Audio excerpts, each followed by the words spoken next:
오늘 우리에게 주시는 하나님의 말씀은 신명기 16장 1절에서 15절입니다. 여러분의 성경으로 찾아서 함께 받들어 읽겠습니다. 16장 1절에서 15절 한 절씩 교독하여 받들어 읽습니다. 아비볼을 지켜 너희 하나님 여호와의 유월절을 기념하라. 아비볼에 그분이 너희를 밤중에 이집트에서 이끌어내셨기 때문이다. 여호와께서 그분의 이름을 두시고 선택하신 그곳에서 너희 소나 양으로 너희 하나님 여호와께 유월절 제사를 올려드리라. 올린 음식을 먹되 누룩 있는 빵과 함께 먹지 말고 너희가 서둘러 이집트를 떠났으니 7일 동안 누룩 없는 빵 곧 고난의 빵을 먹으라. 그리하여 너희 평생에 너희가 이집트에서 나온 그날을 기억하도록 하라. 7일 동안 너희 온 땅에서 너희 소유물 가운데 누룩 있는 빵이 전혀 나오지 않도록 하라. 너희가 첫날 저녁 때 제사 드린 고기는 아침까지 남기지 않도록 하라. 너희는 너희 하나님 여호와께서 너희에게 주신 성에서 유월절 제사를 드리지 말고 그분의 이름을 두실 곳으로 선택하신 그곳에서 드리도록 하라. 거기서 너희는 저녁 해가 질 때 너희가 이집트를 떠난 것을 기념해 유월절 제사를 드려야 한다. 그 제물을 너희 하나님 여호와께서 선택하신 그곳에서 구워 먹고 아침이 되면 너희 장막으로 돌아가라. 6일 동안은 누룩 없는 빵을 먹고 7일째 되는 날에는 너희 하나님 여호와께 드리는 총회로 모이고 아무 일도 하지 말라. 7주를 세는데 너희가 곡식에 낫을 내는 그날부터 7주를 세라. 그리고 너희 하나님 여호와께서 너희에게 주신 그 복의 양대로 낙헌제를 드려 너희 하나님 여호와 앞에서 7.7절을 지켜라. 또 너희 하나님 여호와 앞에서 그분이 당신의 이름을 둘 곳으로 선택하신 그곳에서 기뻐하되 너와 내 아들 딸들과 내 남종들과 여종들과 내 성안의 레위 사람들과 너희 가운데 사는 이방 사람들과 고아들과 과부들이 함께 즐거워하라. 너희가 이집트에서 종이 됐음을 기억하고 이 규례를 잘 따르도록 하라. 너희가 타작마당과 포도주 털에서 난 것을 거둬들인 뒤 7일 동안 장막절을 지키라. 두 절을 같이 읽습니다. 장막절을 기뻐하되 너와 내 아들 딸들과 내 남종들과 내 여종들과 내 성안에 사는 레위 사람들과 이방 사람들과 고아들과 과부들과 함께 기뻐하라. 7일 동안 여호와께서 선택하신 그곳에서 너희 하나님 여호와께 그 절기를 지켜드리라. 너희 하나님 여호와께서 내 모든 수확물과 내 손으로 하는 모든 일에 복을 주셔서 네 기쁨이 온전해질 것이다. 아멘. 정말 찬란하고 아름다운 5월을 맞이했습니다. 그리고 그 5월이 벌써 하반기로 접어들었죠. 어떻게 이렇게 세월이 빨리 가나 그런 느낌들 가졌을 겁니다. 특별히 5월에는 행사들도 많고 휴일도 많아서 도대체 이 5월은 어떻게 지났는지 정신도 없다, 이런 고백을 하는 분들도 없지 않을 겁니다. 5월 1일은 근로자의 날, 3일은 초팔일, 5일은 어린이날, 8일은 어버이날, 그리고 9일은 대통령 선거에 징검달리 연휴가 계속됐고요. 며칠 전에는 5.18 민주화 기념일도 있었습니다. 기념할 것도 많고 챙겨야 할 사람도 많았겠죠. 그리고 오늘은 무슨 날인지 아십니까? 21일 부부의 날이랍니다. 둘이 하나가 됐기 때문에 21일을 부부의 날이라 그렇게 정했다는데요. 어찌하든 이렇게 우리가 특별히 지정하고 어떤 날들을 정함으로 인해서 기억해야 할 것들이 있지요. 왜 우리가 이런 날들을 정합니까? 평소 잊고 지냈던 주요한 사건들과 사람들을 다시 기억하여 본래의 정신을 회복하기 위한 것입니다. 성경에도 이와 같은 여러 절기들이 있습니다. 그 가운데 약 7개 정도의 주요 절기들이 있는데 그 중에 3번의 절기는 지정하여 특별히 하나님께서 정하신 예루살렘까지 올라와서 드려야 하는 중요한 절기로 구별했습니다. 오늘 본문에 기록된 유월절, 7.7절, 초막절, 이스라엘의 3대 절기라 부르기도 하고 12세 이상의 모든 이스라엘의 남자는 예루살렘에서 하나님 앞에서 이 절기를 지켜야 했습니다. 이 절기 중에서도 가장 중요한 절기는 첫 번째 나오는 유월절, 민족의 구원을 기념하는 절기입니다. 먼저 1절 말씀을 다시 한번 더 읽겠습니다. 시작. 아빕월을 지켜 너희 하나님 여호와의 유월절을 기념하라. 아빕월에 그분이 너희를 밤중에 이집트에서 이끌어내셨기 때문이다. 아멘. 유월절은 이스라엘 민족의 최대 절기라 할 수 있겠습니다. 그래서 이스라엘의 연 달력이 첫 번째 달이 유월절이 있는 달이다 하는 겁니다. 그래서 첫 달을 유월절로 삼을 만큼 중요하고 의미 있는 절기입니다. 40년 전에 있었던, 지금 광야에서 마지막 모세의 신명기 설교를 듣고 있는 새로운 세대 이스라엘 백성들에게는 40년 전으로 돌아가서 그때 있었던 출애굽 사건을 다시 회고하게 하는 겁니다. 그 이야기가 출애굽기 12장에 기록되어 있는데 몇 절만 우리가 선택해서 다시 읽어보면 좋겠습니다. 먼저 12장 1, 2절 말씀을 다시 읽겠습니다. 시작. 여호와께서 이집트 땅에서 모세와 아론에게 말씀하셨습니다. 이 달이 너희에게 첫 달 곧 한 해의 첫 달이 될 것이다. 아멘. 유월절 사건은 이스라엘 백성들의 모든 날들 중에 첫 번째 날이 될 것이다. 가장 중요한, 늘 기억하고 우리의 삶의 기원이 되고 이 민족의 기원이 되게 하는 날로 삼아라 그랬다는 겁니다. 그 밤에 어떤 일이 일어났습니까? 12절 13절 말씀을 읽겠습니다. 그날 밤에 내가 이집트를 지나가며 사람이든 가축이든 처음 난 모든 것들을 치고 이집트 모든 신들을 심판할 것이기 때문이다. 나는 여호와다. 내가 이집트 땅을 칠 때 너희 사는 집에 피를 발랐으면 그것이 표시가 돼. 내가 그 피를 볼 때 너희를 그냥 지나칠 것이다. 그러므로 재앙이 너희에게 내려 너희를 멸망시키는 일이 없을 것이다. 아멘. 하나님께서 이스라엘 백성들을 이집트의 노예에서 건져내기를 원하셨습니다. 430년 타향에서 인권도 주권도 없는 떠돌이 노예 신세로 살아가던 그들을 하나님은 선택하셨고 기억하셨고 부르셔서 새로운 민족 공동체로 세우기를 원하셨습니다. 그러나 여러분, 당시의 노예는 얼마나 중요한 재산이고 또 그 사회를 구성하는 중요한 노동력입니까? 바로왕이 그냥 내어줄 리가 없죠. 하나님께서 경고하시고 재앙을 내리시고 경고하시고 재앙을 내리심에도 불구하고 그 완악한 마음으로 계속해서 거절하고 불순종합니다.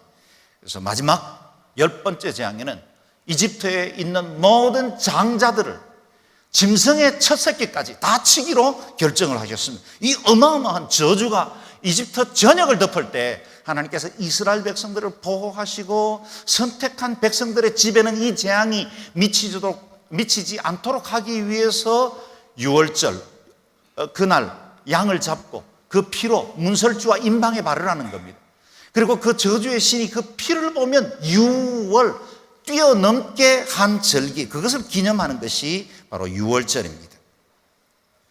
어린 양의 피가 있는 집은 재앙이 임하지 않고 넘어갔음을 인해 유월절, 히브리어로는 패샤, 영어로는 패스오버라고 부르게 된 것입니다. 5절에서 7절 말씀도 같이 읽어보겠습니다. 시작. 너희 어린 양은 흠없는 1년 된 수컷이어야 한다. 양이나 염소 중에서 고르도록 하라.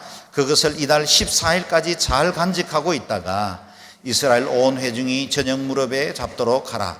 그러고는 그 피를 얼마 가져다가 그들이 양을 먹는 집의 문틀 양쪽과 위쪽에 바르도록 하라.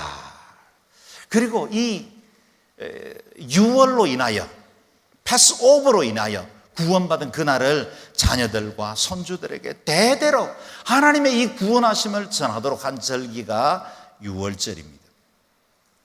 오늘 성경 본문 1절에 보면 유월절을 아빕월에 지키라 그렇게 말합니다. 아빕월은 유대력에 보면 첫 번째 달입니다.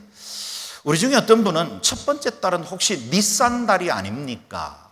그렇게 질문하는 분들이 있을지 모르겠습니다. 그런 분들의 성경 지식은 대단히 존경할 만한 것입니다.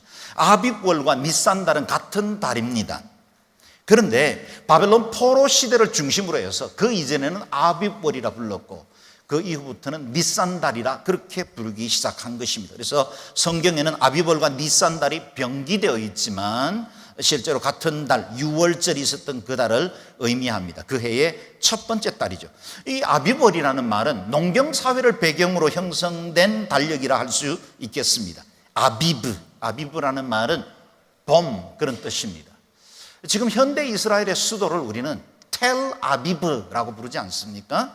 텔이라는 말은 언덕, 구름, 그런 것을 의미합니다. 다시 말하면 이스라엘 백성들이 오랫동안 2000년간 유리 방황하다가 새로운 국가를 형성하고 현대 이스라엘의 수도로 삼았을 때 그 도시 이름을 봄의 언덕이다, 텔아비브라, 그렇게 불렀다는 겁니다.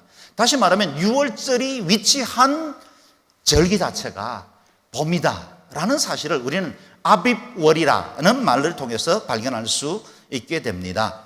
그래서 보리 추수 직전에 보리 줄기가 튼튼해지고, 지금 한쪽은 익고 한쪽은 아직 덜 익은 그런 상태 말이죠. 그 시기, 그것을 바로 아비브라고 말하는 3, 4주간의 주간을 말합니다. 우리는 몇 주 전에 부활절을 보냈지요. 부활절이 매년 조금씩 날짜가 달라지는 것을 여러분은 아실 겁니다. 그것은 음력을 기반으로 삼아서 계산을 하기 때문입니다. 그래서 유대력에 따라서 6월절 기간과 부활절 기간은 언제나 일치합니다. 6월절은 우리가 지내는 고난주간 목요일에 진행됩니다. 그리고 그 주에 주일이 다가오면 우리가 지내는 부활절이 되죠. 그러므로 6월절은 부활의 첫 열매가 되신 예수 그리스도의 대속적 죽음을 통해 우리가 구원받게 된 것을 예표하는 절기입니다. 예수님께서 6월절 어린 양으로 우리를 대신하셔서 십자가에 죽으셨습니다. 우리 주님이 흘리신 이 보배로운 피, 그 문설주와 임방에 발렸던 그 피로 인해서 저와 여러분은 구원받게 되었습니다. 그 피가 있는 사람은 심판과 저주가 유월합니다. 저는 오늘 예배하는 모든 우리 양자원들이 성도들 그 안에 예수 그리스도의 보혈이 인침받기를 바랍니다. 저주가 물러가고 어둠과 악한 자의 영이 가까이 하지 못하는 거룩한 보혈의 능력을 누리실 수 있기를 주의 이름으로 축원합니다. 그 피가 발린 히브리인들의 집을 한번 상상해 보십시오.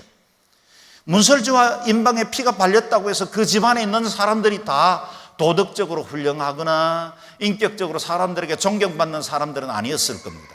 설사 이집트인 중에서 또 다른 민족의 종들 중에서 이 이야기를 듣고 이전에 9개의 재앙을 보면서 여호와 하나님이 참된 하나님이라는 사실을 믿어지기 시작해서 그 밤에는 자기 친구의 말을 듣고 그 유대인의 집에, 히브리인의 집에 들어가서 피해 있었던 사람들도 이 저주에서 벗어날 수 있었습니다.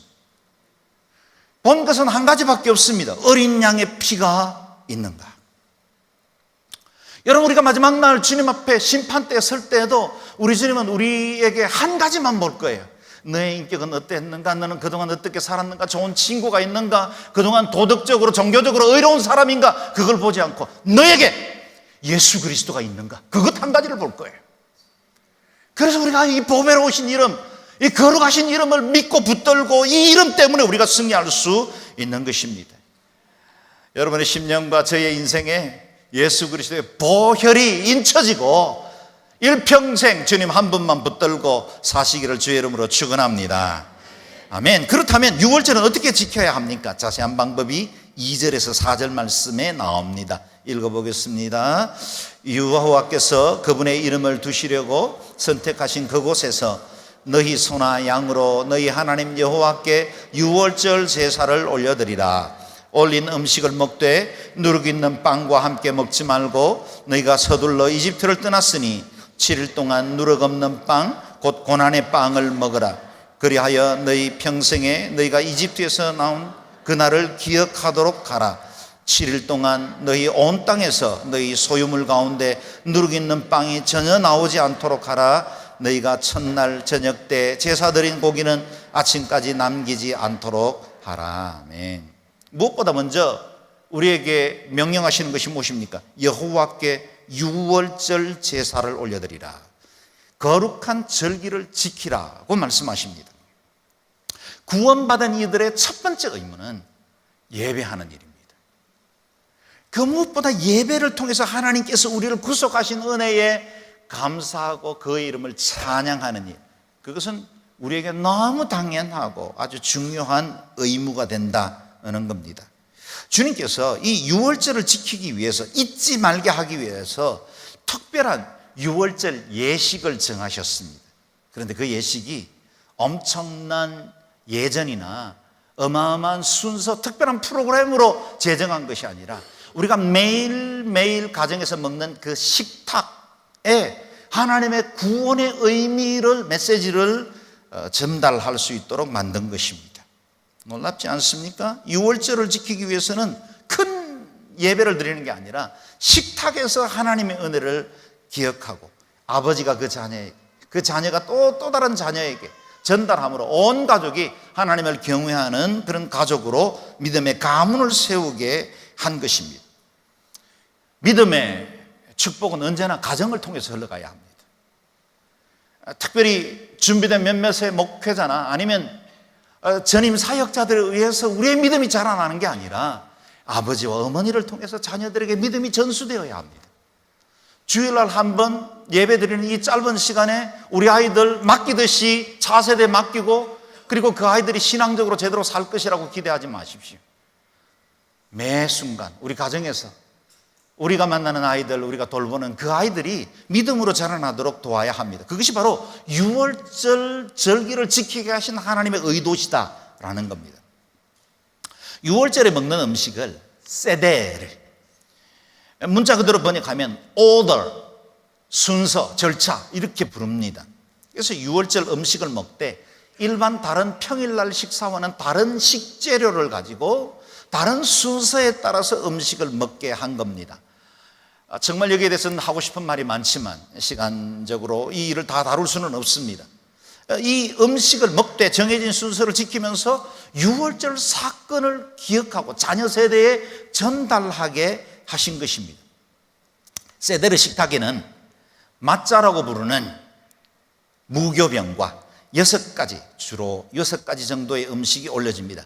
꺾지 않는 정강이뼈, 삶은 계란, 썬나물, 파슬리, 하루셋, 소금물. 이 모든 것들은 과거 이스라엘 백성들이 고난 중에 노예 생활을 하면서 겪어야 했던 것들과 광야 생활에 고난의 빵을 먹어야 했던 것들을 기억하게 합니다. 그리고 동시에 새로운 봄나물들을 먹음으로 하나님께서 우리에게 주시는 새 생명의 은혜, 그것을 소망하게 만들어 준 것입니다.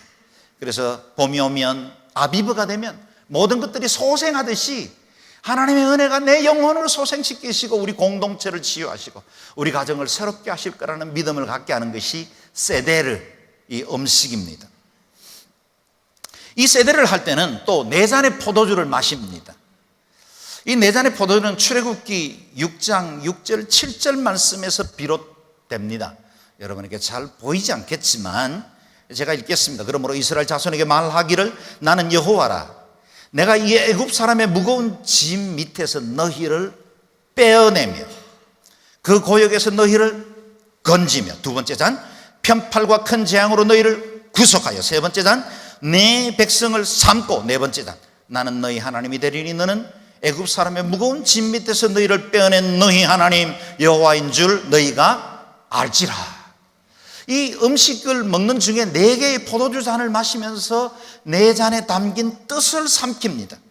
그래서 첫 번째 잔은 The Cup of Sanctification, 우리 이스라엘 민족을 구속하시고 구별해 주시는 하나님의 은혜를 기억하라. 2번째 잔은 The Cup of Remembrance, 여기까지 우리를 인도해 주시고 우리에게 은혜 베푸신 그 하나님을 기억하라. 3번째 잔 The Cup of Redemption, 구속의 잔입니다. 우리를 구속하신 그 하나님의 은혜를 기억하라. 마지막 4번째 잔은 The Cup of Praise, 찬양의 잔, 구원의 하나님, 일평생 우리와 함께 하신 하나님을 찬양하라. 그렇게 고백하며 이 음식을 나눈 것입니다. 이 음식들 가운데서 가장 중요한 것이 마짜입니다. 누룩이 없는, 발효되지 않는 빵이지요.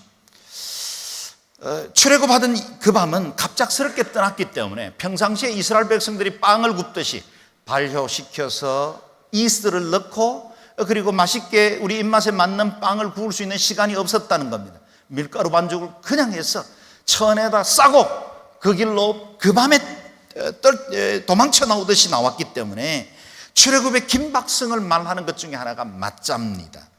그리고 그 광야에서 머물렀던 40년 동안 하나님은 이스라엘의 백성들 안에 있는 이집트의 누룩을 제거하기를 원하셨습니다.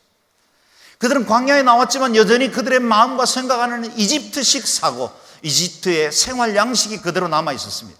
이집트의 고기 가마를 그리워하고 외와 후추와 향, 그리고 노예 생활로 살았지만 그래도 배불리 먹던 그때 육체의 즐거움만을 추구하던 그것들을 사모하며 몸은 벗어났지만 여전히 마음속에는 이집트가 남아 있었습니다. 하나님께서 이 유월절 예식을 제정하면서 맞자 누룩이 없는 빵을 먹음으로 이집트에서 너희들에게 영향을 끼쳤던 바로 그 이집트의 누룩, 우상숭배의 문화, 그리고 다신교의 문화, 인본주의, 너의 근성들, 이 누룩들을 제거하라. 그 예식을 통해서 온전한 하나님의 백성들로 거룩한 백성으로 구별되기를 원하셨다는 것입니다. 하나님은 출애굽이 이루어지자마자, 홍해를 건너자마자 40년의 시간을 통해서 이스라엘을 탈애굽시키기 시작했습니다.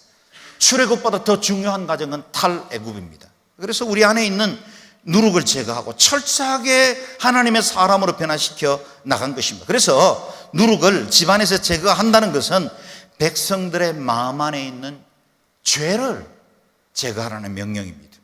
그리고 7일 동안은 발효되지 않는 빵, 맞자만을 먹어야만 했습니다. 이 유월절에 이어지는 이 7일간을 맞자를 먹기 때문에 무교절이다, 발효되지 않는 빵을 먹는 기간이다, 그렇게 삼은 것입니다. 이 기간에는 혀끝의 달콤함으로 우리 인생을 서서히 무너지게 만들었던 세상의 달콤함에서 벗어나 스스로 자신을 정결케 하는 거룩의 시간이었습니다. 세상이란 애굽의 노예에서 의도적으로 격리되어 있는 시간입니다. 그래서 여러분, 우리 교회들 안에도 때로는 고난주간도 지키고 특별한 절기들을 지키는 건 우리가 의도적으로 하나님의 그 거룩을 추구하기 위해서 구별된 시간입니다.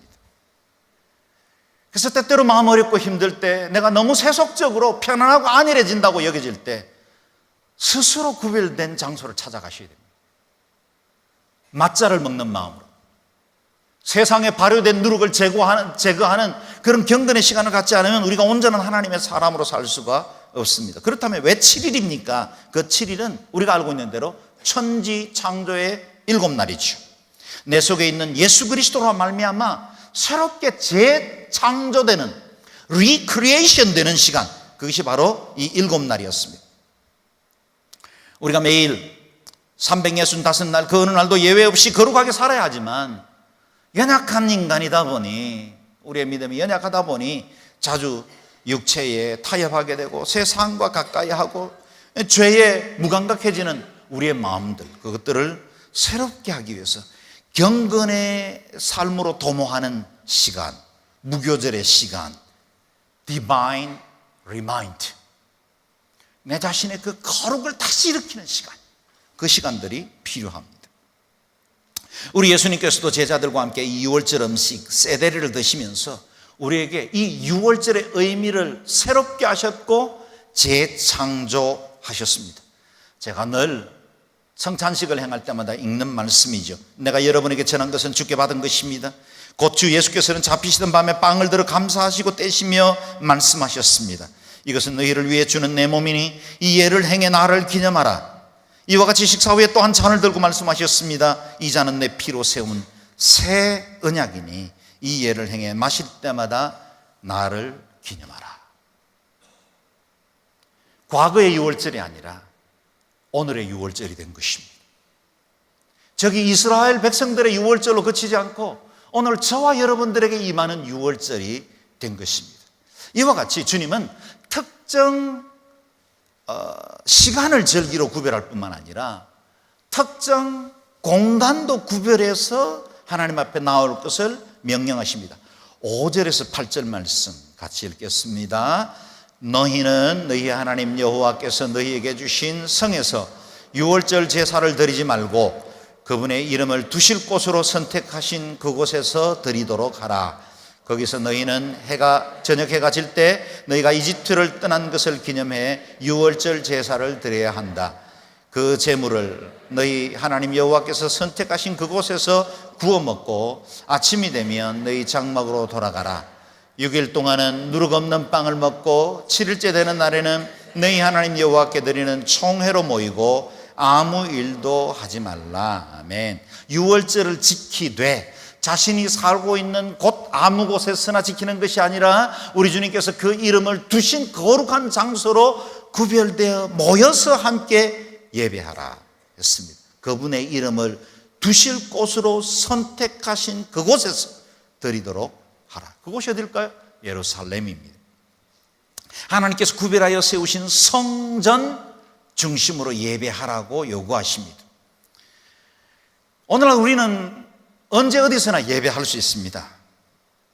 그리고 요즘처럼 여러 문명의 혜택을 누리는 때는 인터넷을 통해서 또 위성방송을 통해서도 예배할 수 있습니다. 그러나 온전한 예배는 구별된 시간과 장소에서 드려질 때 하나님께 드릴 수 있는 기쁨의 예배가 됩니다. CGN TV로 우리는 하루에 7번의 예배를 매주일 생중계합니다.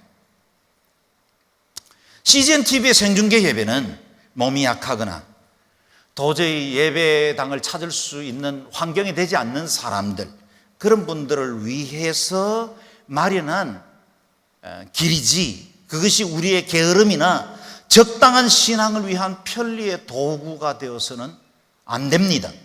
예배는 모여야 합니다. 예배는 구별된 장소에서 드려야 합니다. 8절을 다시 보십시오. 6일 동안은 누룩 없는 빵을 먹고 7일째 되는 날에는 너희 하나님 여호와께 드리는 총회로 모이고 아무 일도 하지 말라 하셨습니다. 기억해야 합니다. 예배와 절기는 사람이 제정한 게 아닙니다. 우리의 추석이나 또 결혼기념일은 우리가 제정한 것입니다.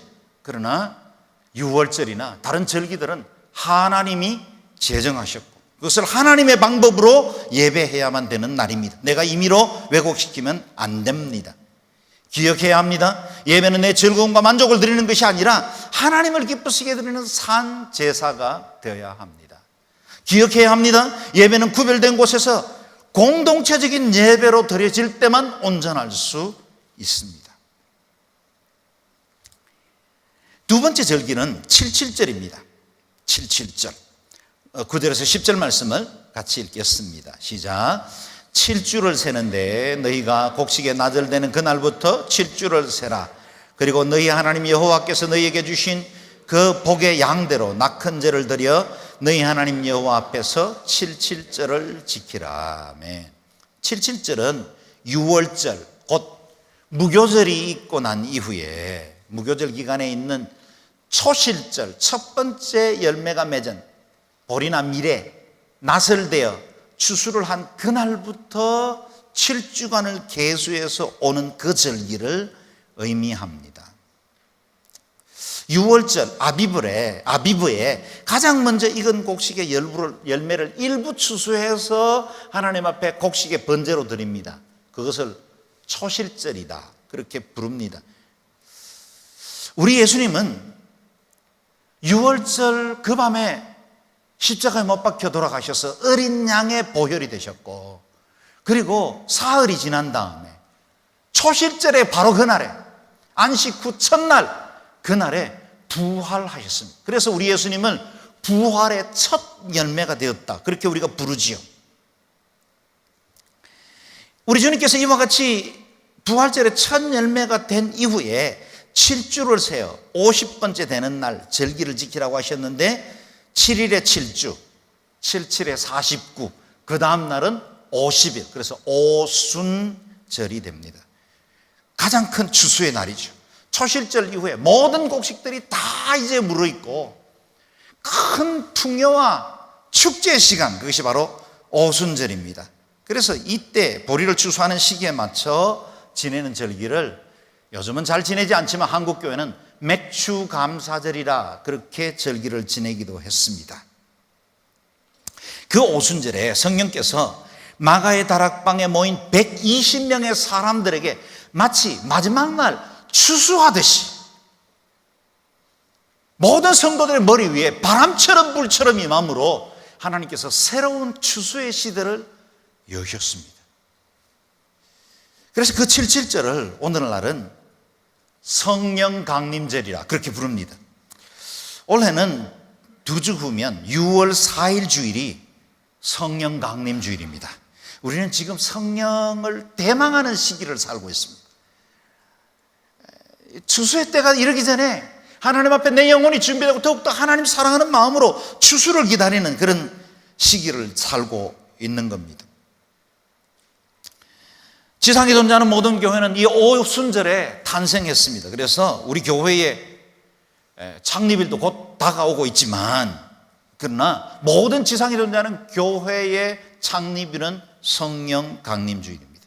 이 오순절은 열방을 향한 선교 사명을 재확인하는 날이어야 합니다. 그래서 보리와 밀을 추수하는 것으로 그치지 않고 이 땅에 잃어버린 영혼들을 추수하기 위한 하나님의 계획과 그리고 성령님의 역사를 새롭게 하는 그런 시기로 삼아야 합니다. 77절을 어떻게 지켜야 하는지도 말씀해 주셨습니다. 11절, 12절 말씀을 같이 읽겠습니다. 시작.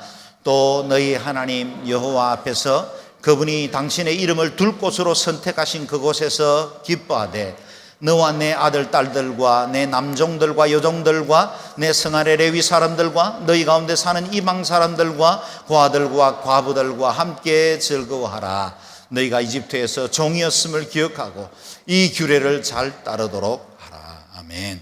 오순절의 가장 중요한 정신은 무엇입니까? 받은 은혜를 나누라. 은혜의 확장성을 의미합니다. 초실절에는 예수 그리스도의 구속을 통해서 우리가 구원받았습니다. 거듭났어요. 그 보혈의 능력으로 우리가 이제는 새 사람 되었습니다. 이제 77절이 되고 오순절이 되면요, 우리의 사명은요, 이제는 은혜의 확장성입니다. 우리가 받은 구원으로 그치지 않고 이 구원을 열방 가운데 흘러보내는 역할들을 하는 것이 오순절의 정신입니다. 뿐만 아니라 추수하여 얻은 기쁨과 그리고 그 모든 열매들을 자신만 누리는 것이 아니라 아들, 딸들, 세대를 따라 나누고 이웃에 있는 과부와 고아들과 이방 사람들, 나그네들, 레위인들, 이 땅에 있는 모든 사람들과 함께 이 기쁨을 누리게 하라는 겁니다. 특정한 몇몇 사람들에 독점된 것이 아니라 모든 사람들이 함께 누리는 은혜의 축제가 되게 하라는 것입니다. 오늘 우리는 개인주의가 팽배한 세상을 살고 있습니다. 그러나 그리스도인들은 너그러워야 합니다. 소외된 이웃이 없는지를 늘 살펴야 합니다. 왜냐하면 우리도 과거 이집트 옛 육체의 종노릇하던 노예였기 때문이었고, 우리가 하나님의 은혜로 전적인 그분의 사랑으로 우리가 구원받고 회복되었기 때문입니다. 그래서 내가 받은 은혜와 기쁨은 독점하라고 주신 것이 아니라 나누라고 주신 것입니다. 나누지 않는 복은 독입니다. 세 번째 지키라고 하시는 절기, 초막절입니다. 13절 말씀을 같이 읽겠습니다. 시작. 너희가 타작마당과 포도주 틀에서 난 것을 걷어들인 후 7일 동안 초막절을 지키라. 아멘. 초막절은 이름 그대로 이스라엘 백성들이 광야에서 40일간 떠돌아다닐 때 안정된 집을 갖지 못한 채로 장막과 움막에 살던 것들을 기억하게 하는 절기입니다. 그래서 현대 이스라엘에도 경건한 그리스도인들은 이 초막절 절기가 되면 일주일 동안 어떤 사람들은 광야에 움막을 짓고 지내기도 하고, 또 직장 생활이나 어쩔 수 없이 생업을 해야 되는 사람들은 자기 집 베란다나 마당에 움막을 짓고 그곳에서 잠을 잡니다. 아시는 대로 이스라엘의 국민소득은 우리보다 훨씬 더 높고 생활 수준이 높죠. 좋은 아파트, 좋은 시설들을 두고 움막에 가서 일주일을 지냅니다. 초막은 누우면 밤하늘이 보일 수 있도록 얼기설기 그렇게 나뭇가지를 얹게 만듭니다. 이전에 광야에서 함께 하신 하나님의 은혜를 몸으로 기억하기 위한 절기지요. 그리고 동시에 이 땅에 사는 우리의 모든 삶은 잠시 나그네로 왔다가 본향을 향해서 가는 여정 중에 있다는 사실을 깨닫게 합니다. 우리가 올여름에도 해외 선교 여행을 떠납니다. 국내 아우리치를 떠나기도 합니다. 자발적 불편함이죠. 이 자발적 불편함에 들어갈 때 우리는 하나님의 은혜를 더 크게 경험하게 됩니다. 내 삶과 영성에도 의도된 초막절이 필요합니다. 의도된 초막절을 가질 때 우리의 인생이 허무해지지 않고 무능해지지 않고 다시 한번 은혜로 회개하는 그런 은혜를 누릴 수 있습니다. 너무 편하고 좋은 것, 완벽한 조건, 그것만 구하지 마십시오. 햇빛이 아무리 좋아도 햇볕만 비치면 그곳은 사막으로 변해버립니다. 좋은 것, 편한 것만 찾지 마십시오. 자발적 불편함을 차단하십시오. 감사와 행복은 초막에 누워야 진정으로 우리에게 다가옵니다. 초막절을 지키는 방법도 77절과 비슷합니다. 14절, 15절 같이 읽겠습니다. 초막절을 기뻐하되 너와 내 아들, 딸들과 내 남종들과 내 여종들과 내 성 안에 사는 레위 사람들과 이방 사람들과 고아들과 과부들과 함께 기뻐하라. 7일 동안 여호와께서 선택하신 그곳에서 너희 하나님 여호와께 그 절기를 지키라. 너희 하나님 여호와께서 네 모든 수확물과 네 손으로 하는 모든 일에 복을 주셔서 네 기쁨이 온전해질 것이다. 아멘. 초막절은 광야의 삶, 과거를 기억하는 것과 동시에 추수에 감사하며 은혜의 축제로 지키는 절기이기도 합니다. 그리고 미래적으로 우리의 남은 삶은 다 나그네로 살아야 한다는 메시지를 얻기도 하는 날이죠. 이 초막절은 이스라엘 백성들이 포도와 올리브를 거두는 절기, 가을거디를 끝내고 곡식을 보관한 후에 드리는 절기입니다. 그래서 이 77절에 지키는 추수에서 시작해서 이제 초막절로 가면 다른 종류의 곡식들을 추수합니다. 그리고 그 곡식을 곳간에 모아드리는 것, 그것을 우리는 수장한다. 그래서 수장절이라 부르기도 합니다.